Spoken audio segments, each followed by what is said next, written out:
Okay, so welcome everyone. I see a lot of you are signing in, so that's great to see. My name is Manon Koolsteren. I'm the educational advisor at the Fulbright Commission here in the Netherlands. And today we are hosting this webinar on how to write a strong admissions essay. This webinar is part of a series on the admissions process at US colleges and universities. And some of you may have attended our previous webinars regarding the application steps, or yesterday's webinar about finances. But if not, you can find the recordings to all of our webinars on our YouTube channel. And this webinar will also be recorded and shared there as well. And tonight we are very honored to have a guest speaker. I would like to introduce Miranda from Reed College, who is here to share her insights and answer your questions regarding admissions essays. So I'll hand it over to you. Wonderful. Thank you so much for having me. It's nice to, virtually meet all of you. My name is Miranda, and yeah, I'm an admission counselor at Reed College, which is a small liberal arts college. And we're located in Portland, which is in Oregon on the west coast of the United States.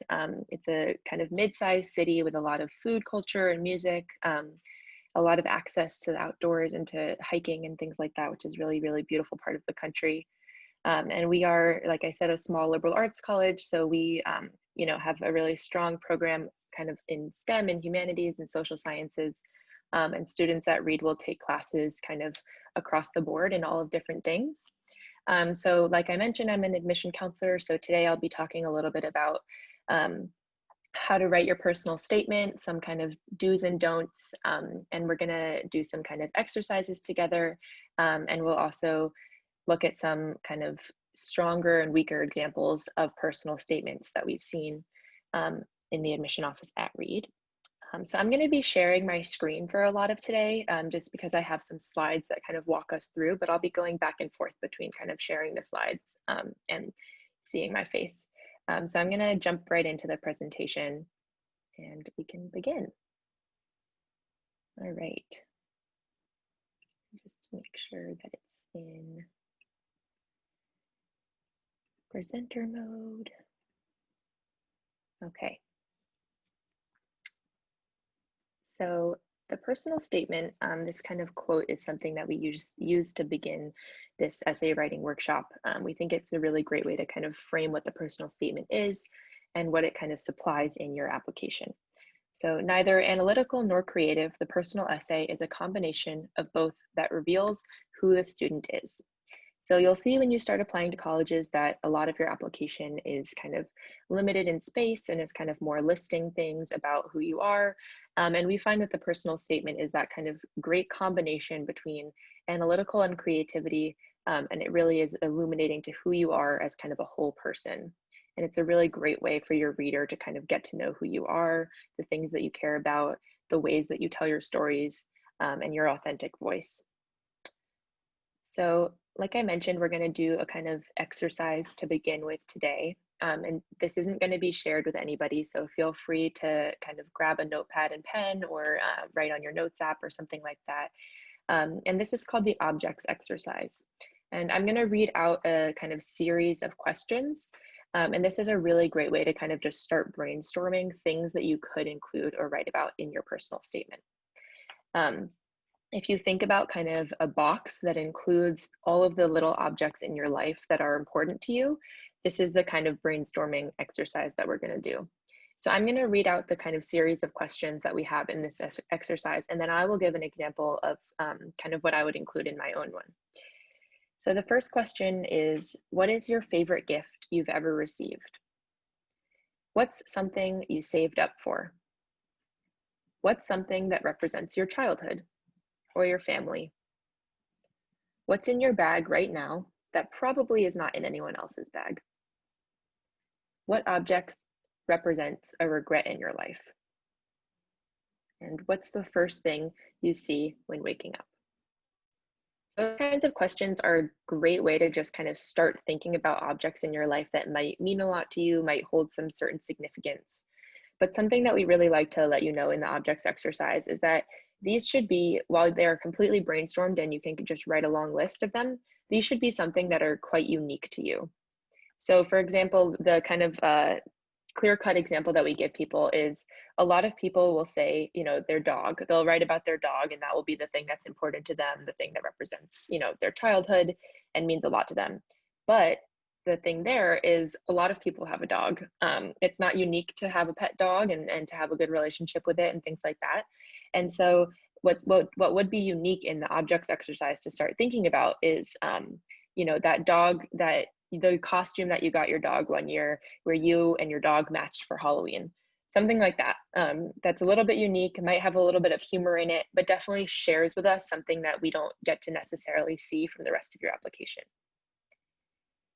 So I'm going to go through some kind of keys to your personal statement next. And again, you know, keep a pad and paper next to you. If you want to keep jotting down objects as they come up, as the brainstorm continues, that's absolutely fine. It's a really great jumping off point.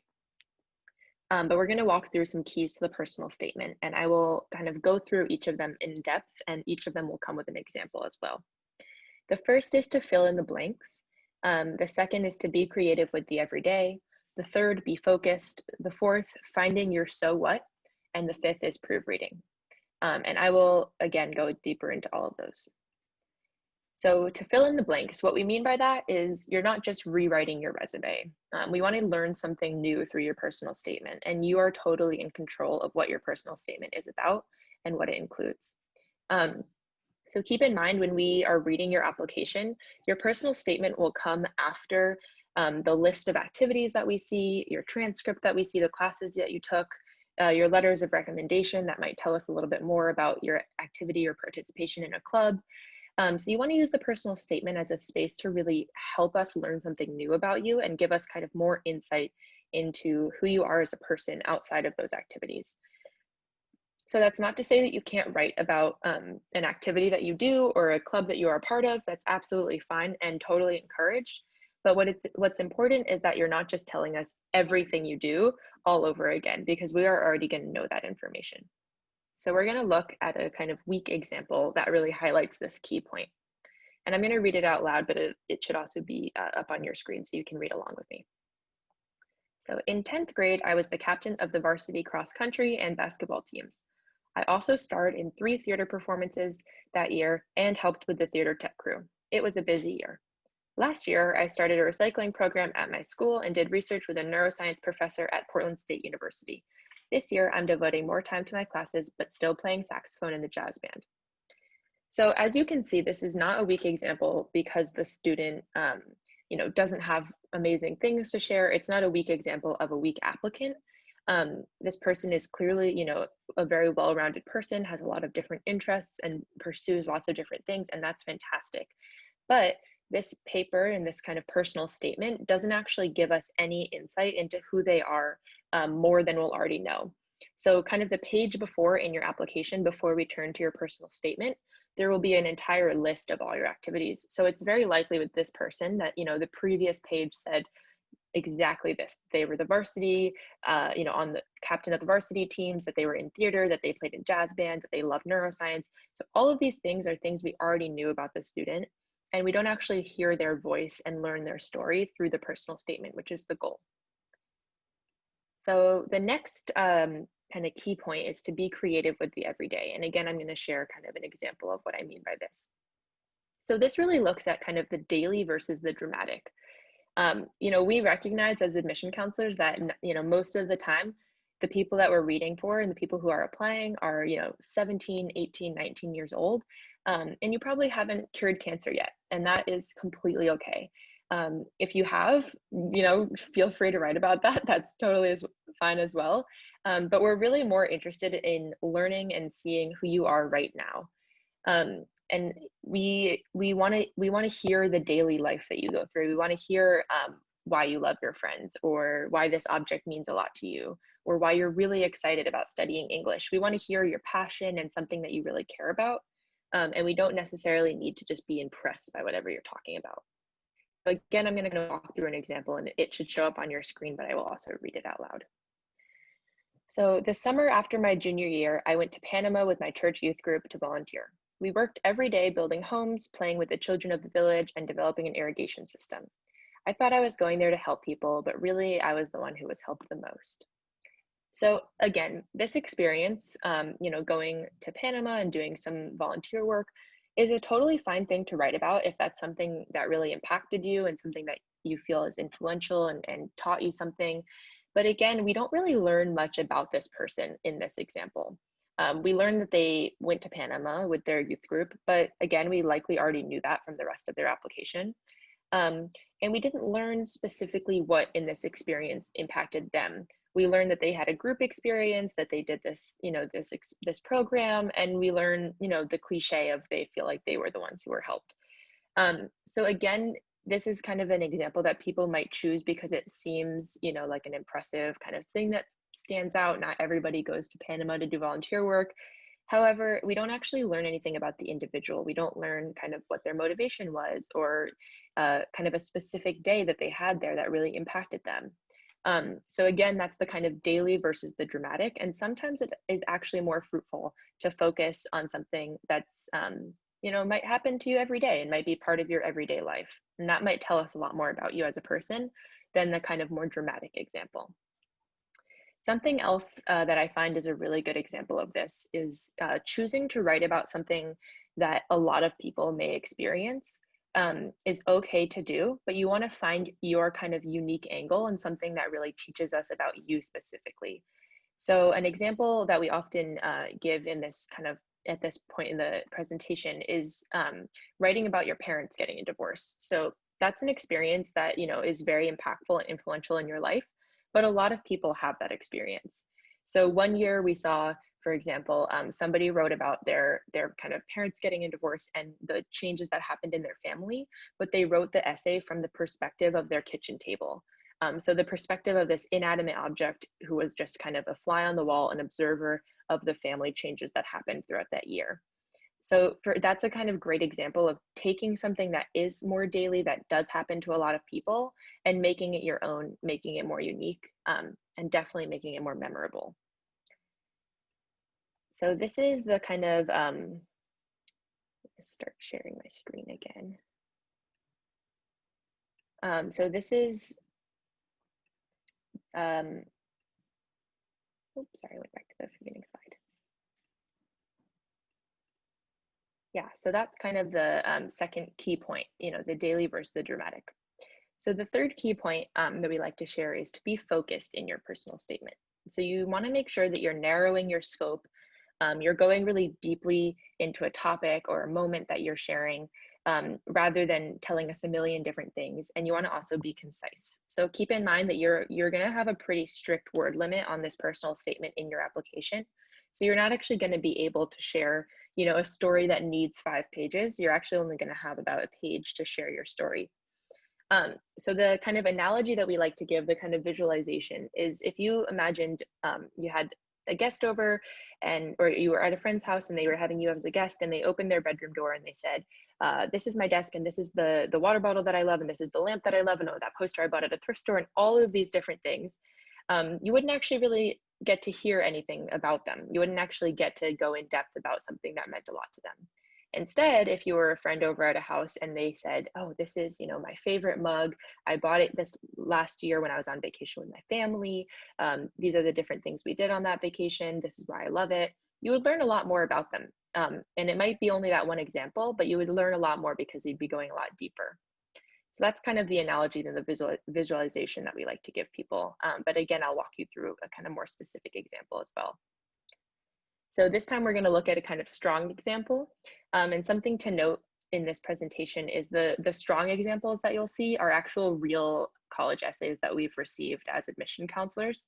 The weak examples are ones that we've written ourselves as kind of just examples. So a strong example of being really focused. I wear overalls to school. Dark wash denim, baggy pant legs, and 2 straps over my shoulders fastened tight by 2 copper buttons. I don't wear them for farming, painting, or railroad construction, but for the pure and sweet pleasure of wearing trousers that are held up by my shoulders. It's not an everyday thing, but when I wear them, I feel invincible. So this is a really great example of that idea of kind of being really focused. And, you might think, writing about your overalls, that's, not very unique. Everyone has a piece of clothing that they really love, or, an article of clothing that they love to wear. But again, that kind of detail that we get through that personal statement is what's really important. And so what shines through in that example is that, yes, of course, we see this person loves their overalls, but more than that, we get to hear their voice. We hear why they love it. We hear the kind of, funny quirk of loving that their pants are held up by their shoulders. And it's a really more memorable way of hearing a little bit about this person and something that's, a specific thing to them that they really love. Okay. So the kind of next example is, or the next key point is finding your so what.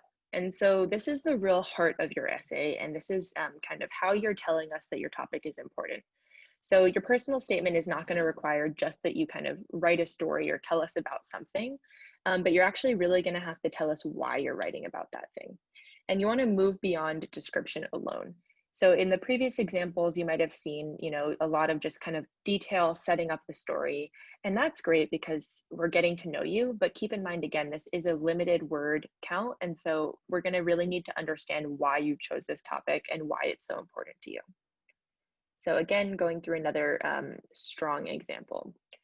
I do truly adore lobster fishing. My love for it extends past the obvious, past the fact that I make money, past the fact that I get to work outside in the beautiful summer weather. It extends far beyond the free lobsters, even past the blossoming friendships that I have with my colorful coworkers. I owe it a vast debt of gratitude. Lobster fishing opened my eyes to all the hard work and determination, and in doing so allowed me to flourish substantially in high school. So this is a really great kind of example of finding that so what. So, this student chose to write about a summer that they had lobster fishing. That was an important, an impactful experience for them. But beyond just learning about what they did that summer and why they might have liked it, we actually find out a lot more about them. We find out that they, had that summer as a transition period, that they learned a lot about hard work and determination, and all of the different reasons why that summer was meaningful to them.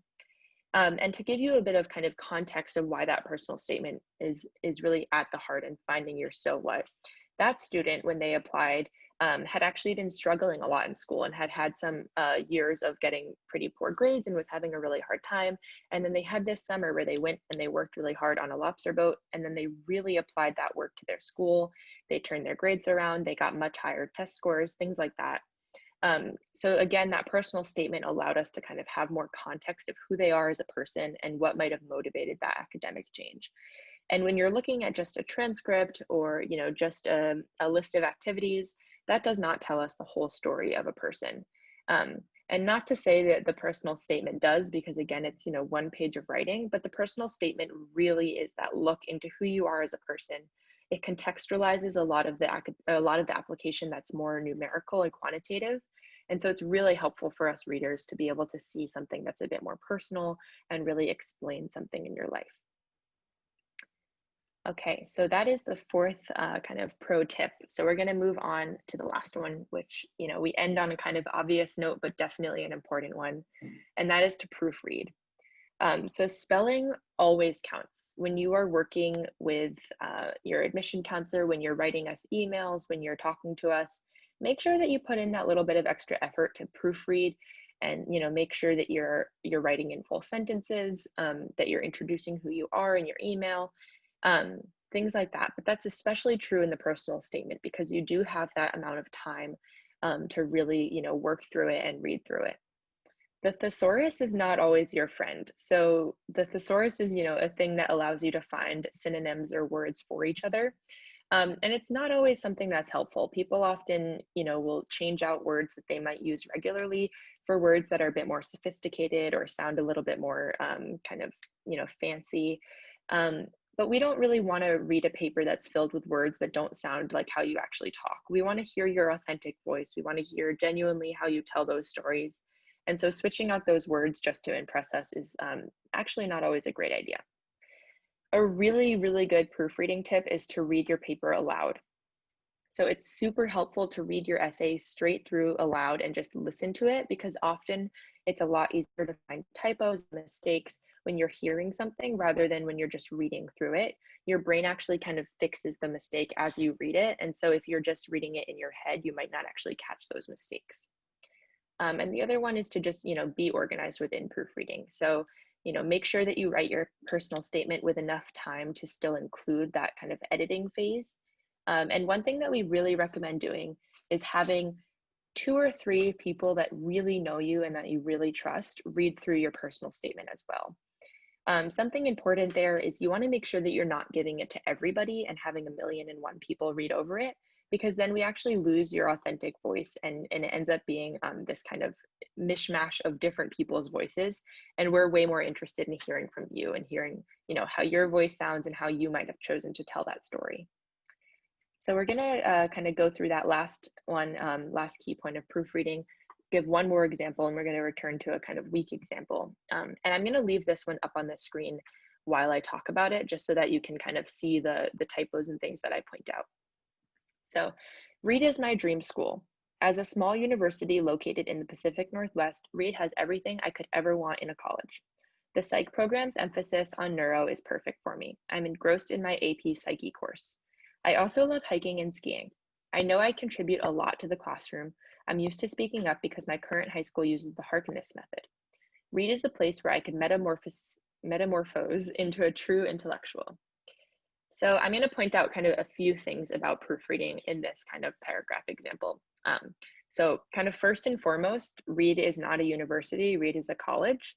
And so when you're writing kind of personal statements that are specific to schools, you want to make sure that you actually know if they're a college, if they're a university. You want to make sure that you know kind of what they call their program. So if you're writing about the psych program, but it's actually called neuroscience at a school, you want to make sure you know that and you're writing kind of mirrored to what's correct at the school.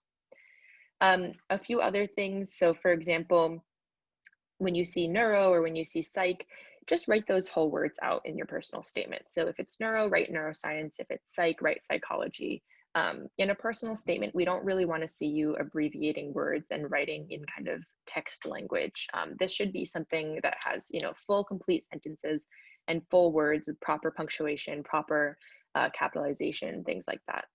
A few other points to look through kind of when you see this person writing, I know I'd contribute a lot, things like that. I'd should just be I would, don't contract things when it doesn't need to be, or at least, make sure you spell it right with an apostrophe. So that's the kind of just general kind of pro tip, is to really make sure you're proofreading both for grammar, for kind of correct words and terminology in terms of which school you're applying to. And definitely making sure that you're writing in those like full complete sentences with full words and not abbreviating things. Another point to kind of notice on this example is that your personal statement will be going to all of the colleges that you apply to. So some schools, Reed included, do have essays that are kind of specific for them and specific for their application. But the personal statement is actually part of the kind of general application that goes to all of your schools.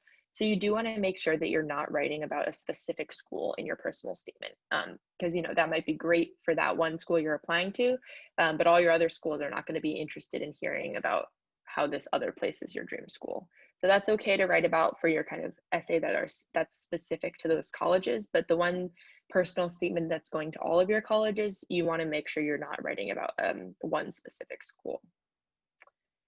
Okay, so I will pause there and see if there are any questions. This right here is my colleague's name and email. So Devrat is our amazing, incredible counselor who works with international students. He happened to be out of the office today. It's actually his birthday. So I told him that I would do this webinar for him, but if you do have questions about Reed, if you have questions about applying internationally, if you have questions about financial aid as an international student, anything like that, that email, devrat@reed.edu, is the best resource to go to. He's incredible, very, very lovely person. So any questions that you have kind of about the application or as you go into the application, he's a great resource to keep in mind, keep in your address book. But for now, I will see if anybody has questions about anything that we kind of chatted about today, or anything about Reed that you want to know about, or just college in the States. I'll pause here and yeah, see if there are any questions. And I'm assuming that you will be able to chat over questions if that works the best. So I'll just kind of leave the chat open and see if any questions have come up. And feel free to ask me questions about, about the personal statement, about anything that we went over just now. If you want to see a slide again or hear something repeated, I know that was a lot of information all at once. So definitely feel free to also just ask me to repeat something. Or if you have a question about Reed, you want to know more about college in the United States, college at a liberal arts school, what Portland's like, really anything about that, I'm happy to chat about. So I'll just leave the kind of Q&A open, and yeah, feel free to send questions over. And maybe while we wait for if there are any questions, because I think the students are still here, maybe you could tell a little bit more about Reed. Definitely. In general, that would be Absolutely. interesting. Absolutely. So like I mentioned, Reed is a small liberal arts college. And so what that means to us is we have about 1,400 students in any given year. That's our kind of typical average. And because we are a liberal arts college, we actually require students to take classes in kind of fields other than their major, and things kind of across the board. And so I'll use myself as an example. So I was a political science major at Reed. So the majority of my classes were, politics focused and social science based. But then within my division of social sciences, I was taking classes in economics, in history, and anthropology to kind of supplement and build up my major. And then even beyond that, I was also able to take elective courses. So I took an art history class, I took French, I took a dance class. So things like that, we are really exploring things kind of all across the board. And that's what Reed really thrives on. So we're a very intellectual community. Our students are very, very academically driven, and they're able to really take classes all across the board, take classes in anything that might interest them, even with that kind of focus that's given to you by your major. So that's a tiny bit about Reed. I will keep kind of talking about Reed as well, but I do see that we have one question. So I'm going to just kind of read the question out loud, and then I will go over it. So if I were to really focus on one particular object that holds significant value to me, wouldn't I come across as someone who does not really have that much of a story to tell? That's a really wonderful, really good question. Yeah, so the objects exercise is a really great kind of jumping off point. It's a great way to kind of help you kind of start brainstorming ideas and topics that your paper or your personal statement might be about, but it's not going to be a thing where your personal statement is just about that object. So for example, when I do the objects exercise and when I think about my college essay, something that I wrote about was this green couch that I had in my childhood home. And it's a really ratty old couch. Everyone in my family wanted to get rid of it for years because it's super old and we wanted a new one. But I was very attached to it. And the reason is that when I was 14, I moved with my mom to go to a more competitive high school. And so that couch for me was a real representation of my childhood home, of the hometown that I grew up in before I moved, and of my family. And so the object exercise is really a way to kind of start brainstorming and start thinking about those kinds of objects that mean a lot to you. But it's not going to be where your personal statement becomes just about that object or just about one story behind that object. And it's really where you're starting to think about things that actually can tell a story about you, where that object is just kind of a representation. So when I wrote my college essay, I wrote about my green couch, but in reality, there were 2 or 3 lines that were actually about the couch, and it was much more about my childhood and how I grew up and the family dynamic that I had. And it gave a lot more kind of context as to who I am as a person and kind of how that childhood and how that move when I was so young to go to a new high school, how that impacted me and kind of the drive that I had to go to that high school. So the objects is a really kind of a starting off point, kind of a diving off point, where then you go into the rest of your paper. And the objects exercise, the kind of the questions that I read out at the beginning and kind of the time you have to brainstorm and jot down that list is also just a really great way to kind of show that you might have these kind of seemingly mundane objects all around you that actually might mean a lot more to you and give a lot more insight into you as a person than you may think. So the objects exercise is really just a great way to kind of help get that ball rolling, help you start to think about those objects that might be really useful to write about. So I hope that answered the question. If it didn't, then feel free to ask again. Yeah, of course. Yeah, so I'll keep an eye on the Q&A kind of box. So definitely continue to feel free to keep writing in those questions. But in the meantime, I can definitely keep telling you a little bit about READ. So like I mentioned, READ is a school located in Portland, which is in Oregon on the west coast of the United States. We're kind of in the most northwest region of the country. So the kind of region that we're actually located in is called the Pacific Northwest. It's a really beautiful area of the United States. I'm from New York originally, so I grew up on the East Coast on the total opposite side of the country. And this is my kind of first time living on the West Coast in these last few years. And I've absolutely loved it. So READ's campus is located in a neighborhood called Southeast Portland. And so the really beautiful thing about the city of Portland is it's kind of separated between by a river that runs down the middle of it that separates it into east and west. So downtown, the kind of more commercial shopping, concert venues, things like that, our museum is located on the west side, and then campus is located on the east side. So we're in a kind of more quieter, residential, really beautiful part of the city where you can bike a lot. It's really easy to get around. You can walk to your favorite coffee shop or a thrift store. And so it's really nice to kind of have the best of both, where you have that kind of quiet, small town feel, but you have total access to a kind of mid-sized, up-and-coming American city. And so that's really great as well to kind of have that. The Pacific Northwest as a region is really beautiful. So there's a lot of woods and forest.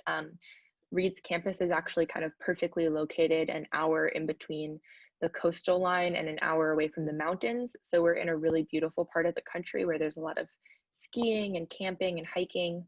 There's a big outdoorsy culture in Portland. There's a real kind of environmental focus at READ, and a lot of students are vegan or vegetarian and also take advantage of that kind of access to the outdoors. So that's definitely a big part of our culture at READ is, being pretty in touch with nature and with your environment. Again, feel free to keep adding in questions to the Q&A as anything comes up. But another kind of big part about READ that I think is kind of important to every aspect of READ, but definitely related to that kind of environmental focus that I was just talking about, is something called the honor principle. And the honor principle is this idea that we have at READ that every community member is kind of bound to and lives under when they become a READ student or a READ community member. It's not actually written down, so it's not something that you can, Google or find a code book of. And instead, it's this idea that we ask every READ community member to just be conscientious of how they move through the world and a thoughtful person in how they treat other people. So the honor principle is really up to you to kind of define and figure out how you want to implement it in your life. But it essentially asks that READ community members treat others with respect and courtesy, and treat your environment with respect and courtesy as well. So it's a really great way, I think, to govern a college. It means that our students have a lot of kind of independence and autonomy. So our students are able to, make a lot of the decisions for themselves, and also hold the kind of staff, faculty, and administration accountable as well. So there's a lot more kind of balance between our student body and our administration, which is really wonderful. And the honor principle is also this idea that the READ community really takes care of each other. So an example that I always love to give is when COVID happened and quarantine started, and kind of we went into lockdown and classes all went online just a few months ago. There was kind of an outpouring of support on our kind of websites and Facebook pages of students saying, if you are feeling sick, or if you're immunocompromised, like text me your address and I'll drop off groceries. Or if you need a ride to a test center, or if you need help moving out of your dorm, So I think that kind of care is really embedded in the honor principle and is a really amazing part of being a READ community member. So I'm gonna take this other question, I'll read it out loud again and then talk about it a bit. So can you tell me the best way to write about clubs or groups you've participated in that show who you are as a person without making a resume of it? Fantastic question. So yeah, so like I mentioned, when we get your application, we will have that kind of list of all of your activities, just the page before your personal statement. So when we say that we don't want you to kind of retell us your resume, what we mean about that is to not just list through the things that you've done. So you saw in that kind of first example in the slideshow, that person chose to kind of tell us everything that they've done. And what's not helpful about that is that we'll have actually already read all of that. So we'll already have read through your activities list where you tell us that you were on the basketball team and in the band and taking these classes and X, Y, and Z. And so in your personal statement, if you choose to write about a club or a group that you've participated in, I think the kind of key point of that is to choose one. So don't, tell me 3 different things that you do. Tell me the thing that means a lot to you. Tell me the thing that you dedicated your after school hours to, that you practice for on the weekends, that you made your best friend in, that you met your favorite person in, and things like that, where you're really telling us more of a story and giving us more of the context. So we might, get your activities list and you tell us that you work on the basketball team, that you played in band, and that you were on mock trial. And if the basketball team is what was most important to you, and the basketball team is where you learned a lot about sportsmanship, where you learned a lot about hard work and discipline, and it taught you a lot, then write about that. And it's totally fine to tell us about an activity or a club that you were in. Just make sure you're giving us new details. So I think that's the kind of major key to all of this, is your personal statement should be where we learn something new about you. And that doesn't mean, oh, I'm learning for the first time that this person played on the basketball team, but it does mean, oh, I'm learning why the basketball team made such an impact on this student, why it mattered so much to this student. I'm learning that this student, dedicated 3 days a week after school to practice, and that really shows how disciplined they are and how much they manage their time, because they also got their schoolwork done. So it's really about kind of going further into that detail, and kind of illuminating something new for us as readers. Yeah, so I hope that answered your question. If it didn't, or if you want to ask a follow-up, feel free to type that in as well. But hopefully that gave you a little bit more kind of insight into what I mean by that. Awesome. So one other thing that I wanted to mention, so like I had at the end of that slideshow, Dev, my colleague, is the counselor who works primarily with international students. And so he is an amazing resource to reach out to. He is wonderful and can definitely, get you connected with all sorts of resources on campus, but can also answer questions yourself, very knowledgeable. But one thing that I wanted to talk a little bit about is the international student experience at Reed specifically. So a couple of things that we do, if you end up applying and coming to Reed, you'll have an international student orientation. So this will be a time in which, before the school year starts, international students can come to campus about a week early, half a week early, and meet one another. And it's a really great way to kind of build that community right from the beginning. So you'll be able to kind of meet with current Reed students who are international, to hear a little bit more about kind of resources and how that worked. But you'll also get to meet one another in your year. So you'll kind of have a nice community of students who are coming from an international background. And you'll actually be able to build that community right from the beginning, which is really wonderful.